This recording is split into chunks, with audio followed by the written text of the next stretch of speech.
ज़मीर जिंदा रख, कबीर जिंदा रख। सुल्तान भी बन जाए तो दिल में फ़कीर जिंदा रख। हौसले के तरकश में कोशिश का वो तीर जिंदा रख। हार जाए चाहे जिंदगी में सब कुछ, मगर फिर से जीतने की उम्मीद जिंदा रख। एक कुम्हार की अद्भुत कहानी। व्यक्ति बर्बाद कब होता है और कैसे होता है?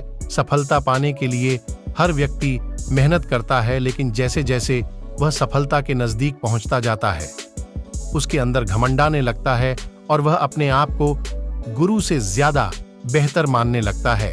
लेकिन जब वह बिना गुरु के मार्गदर्शन में आगे बढ़ता है तो उसे बहुत सारी परेशानियों का सामना करना पड़ता है। तब उसे समझ आता है कि जिंदगी में गुरु क्यों जरूरी होता है। एक बार की बात है, एक गांव में एक कुम्हार रहता था। वह अपने परिवार का अच्छे से पालन पोषण करता था। उस कुम्हार का एक बेटा था जिसकी उम्र 15 साल थी। वह लड़का खेलता, कूदता और पढ़ाई करता था, और कभी कभी वह अपने पिता की माटी के घड़े बनाने में मदद भी करता था। जब लड़का घड़े बनाता था तो वह घड़ा अपने पिता को बताता और पूछता कि पिताजी, घड़ा कैसा बना है? तो उसका पिता देखता और बोलता, घड़ा तो अच्छा बना है, लेकिन इसमें एक कमी है, उसको ढूंढो और ठीक करो। तो लड़का उस घड़े को और अच्छे से देखकर उसमें सुधार कर देता, और हर बार जब लड़का घड़ा बनाता तो वह हर बार अपने पिता से पूछता कि पिताजी, घड़ा कैसा बना है? तो उसका पिता देखता और बोलता, घड़ा तो अच्छा बना है, लेकिन इसमें एक कमी है, उसको ढूंढो और ठीक करो।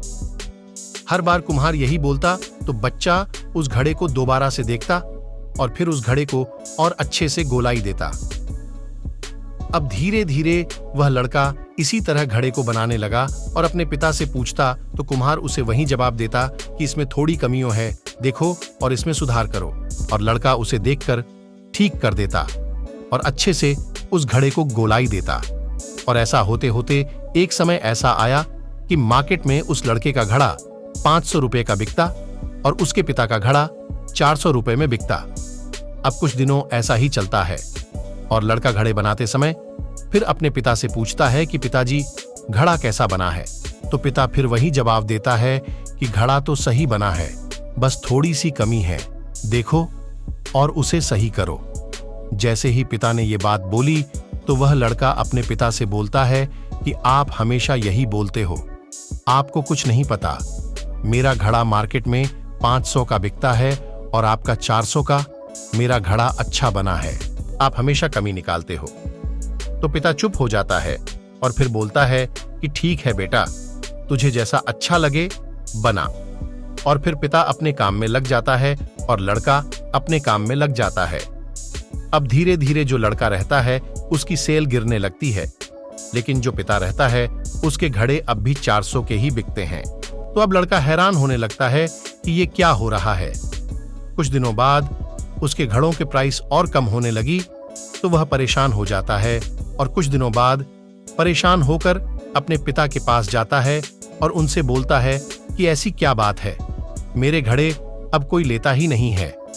तो वह जो कुम्हार होता है वह अपने बेटे को बताता है कि ये जो तुमने मुझसे बोला था कि मेरा घड़ा इतने का बिकता है और तुम्हारा घड़ा इतने का, तो यही बात कुछ समय पहले मैंने अपने पिता से बोली थी, जिसकी वजह से मैं यहाँ तक सीमित रह गया, क्योंकि मैंने गलती की उस बात को समझने की। लेकिन तुम इस बात को समझो कि कोई भी काम हम करते हैं तो उसमें कुछ न कुछ कमी रह ही जाती है और उस काम को और अच्छे से किया जा सकता है। इसलिए कभी संतुष्ट मत होना, हमेशा सुधार के लिए सोचना, क्योंकि हम हमेशा पहले से बेहतर कर सकते हैं। काम करो ऐसा कि एक पहचान बन जाए, हर कदम ऐसा चलो कि निशान बन जाए। यहाँ जिंदगी तो हर कोई काट लेता है, जिंदगी जियो इस कदर कि मिसाल बन जाए। इस तरह की मोटिवेशनल वीडियो देखने के लिए आप हमारे YouTube चैनल RSEM की दुनिया को सब्सक्राइब करें